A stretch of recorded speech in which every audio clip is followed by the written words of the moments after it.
ಲೋಕಸಭಾ ಚುನಾವಣೆಗೆ ಇನ್ನೇನು ಕೆಲವೇ ದಿನಗಳು ಬಾಕಿ ಇದೆ.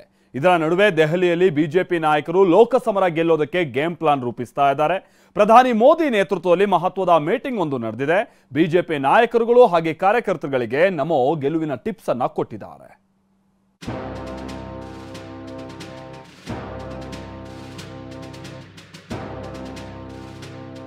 ಲೋಕಸಭೆ ಚುನಾವಣೆ ಗೆಲ್ಲುವುದಕ್ಕೆ ಬಿಜೆಪಿ ಪಾಂಚಜನ್ಯ ಮೊಳಗಿಸಿದೆ.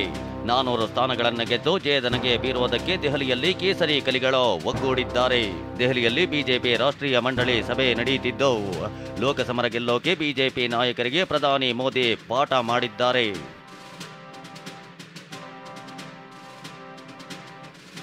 ಲೋಕಸಭೆ ಚುನಾವಣೆಗೆ ಬಿಜೆಪಿಯ ಮಹಾ ಮೀಟಿಂಗ್. ಲೋಕಸಮರ ಗೆಲ್ಲಲು ಬಿಜೆಪಿ ನಾಯಕರಿಗೆ ನಮೋ ಪಾಠ. ದೆಹಲಿಯ ಭಾರತ್ ಮಂಟಪದಲ್ಲಿ ಬಿಜೆಪಿ ರಾಷ್ಟ್ರೀಯ ಮಂಡಳಿ ಮಹಾಸಭೆ ನಡೆಸಲಾಯಿತು. ಲೋಕಸಮರ ಅಖಾಡದಲ್ಲಿ ಹ್ಯಾಟ್ರಿಕ್ ಗೆಲುವು ಸಾಧಿಸಿ ಮತ್ತೆ ಗದ್ದುಗೆ ಏರುವುದಕ್ಕೆ ಮಾಸ್ಟರ್ ಪ್ಲಾನ್ ರೂಪಿಸಲಾಗಿದೆ. ರಾಷ್ಟ್ರೀಯ ಮಂಡಳಿ ಸಭೆಯ ಸಮಾರೋಪ ಸಮಾರಂಭದಲ್ಲಿ ಪ್ರಧಾನಿ ಮೋದಿಗೆ ಅದ್ದೂರಿ ಸ್ವಾಗತ ಕೋರಲಾಯಿತು. ಅಮಿತ್ ಶಾ, ರಾಜನಾಥ್ ಸಿಂಗ್, ಜೆಪಿ ನಡ್ಡಾ ಪ್ರಧಾನಿ ಮೋದಿಗೆ ಸನ್ಮಾನ ಮಾಡಿದ್ರು.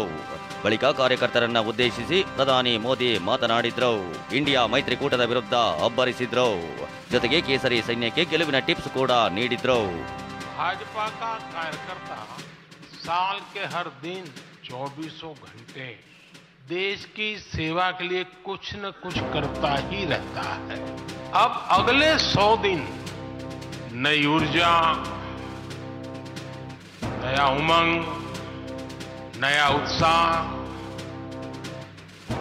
नया विश्वास, नए जोश के साथ काम करने का है. ಇಷ್ಟೇ ಅಲ್ಲ, ಬಿಜೆಪಿ ರಾಷ್ಟ್ರೀಯ ಮಂಡಳಿ ಸಭೆಯಲ್ಲಿ ಸಂಸದ ಡಿಕೆ ಸುರೇಶ್ ಹೆಸರು ಹೇಳದೆ ಕೇಂದ್ರ ಗೃಹ ಸಚಿವ ಅಮಿತ್ ಶಾ ಗುಡುಗಿದ್ರು. ಇಂಡಿಯಾ ಮೈತ್ರಿಕೂಟಕ್ಕೂ ಪಂಚ್ ಕೊಟ್ರು. ಕುಟುಂಬ ರಾಜಕೀಯದ ವಿರುದ್ಧವೂ ಕಿಡಿಕಾರಿದ್ರು. सोनिया जी का लक्ष्य राहुल जी को पीएम बनाना, पवार साहब का लक्ष्य बेटी को सीएम बनाना, ममता दीदी का लक्ष्य भतीजे को सीएम बनाना, स्टालिन का लक्ष्य अपने बेटे को सीएम बनाना, लालू प्रसाद जी का लक्ष्य अपने बेटे को सीएम बनाना, उद्धव ठाकरे का लक्ष्य अपने बेटे को सीएम बनाना और मुलायम सिंह जी बेटे को बनाकर ही गए.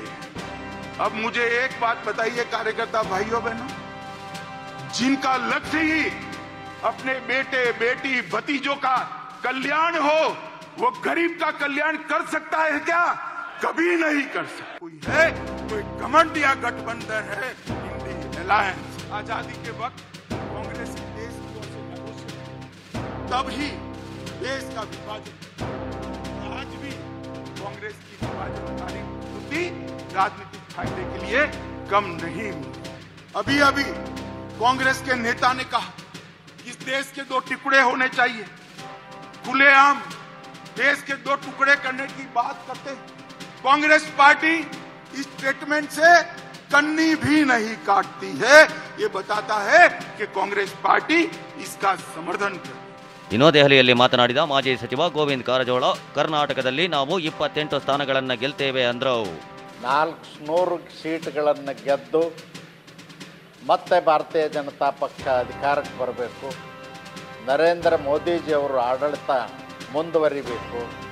ಈ ನಿಟ್ಟಿನಲ್ಲಿ ಕಾರ್ಯಕರ್ತರಿಗೆ ಮಾರ್ಗದರ್ಶನವನ್ನು ಮಾಡತಕ್ಕಂಥ ಕೆಲಸ ನಡೀತು. ಕರ್ನಾಟಕದಲ್ಲಿ 28ಕ್ಕೆ 28 ಕ್ಷೇತ್ರಗಳನ್ನ ಭಾರತೀಯ ಜನತಾ ಪಕ್ಷ ಗೆಲ್ತದ. ನರೇಂದ್ರ ಮೋದಿಜಿಯವ್ರ ಕೈಗಳನ್ನ ಬಲಪಡಿಸ್ತದೆ. ಇನ್ಸ್ಟ್ರಕ್ಷನ್ ಕೊಡುವಂಥದ್ದು, ಪಾರ್ಲಿಮೆಂಟ್ ಇಲೆಕ್ಷನ್ ಯಾವ ರೀತಿ ಗೆಲ್ಲಬೇಕು, ಬೂತ್ ಮಟ್ಟದಲ್ಲಿ ಯಾವ ರೀತಿ ಕೆಲಸ ಮಾಡಬೇಕಂತೇಳಿ ಇವತ್ತು ಗ್ರೌಂಡ್ ಲೆವೆಲ್ದಿಂದ ಸ್ಟೇಟ್ ಲೆವೆಲ್ ಮತ್ತು ಸೆಂಟ್ರಲ್ ಲೆವೆಲ್ ಇರುವಂಥ ಕಾರ್ಯಕರ್ತರಿಗೆ ಬಂದಿದ್ದಾರೆ.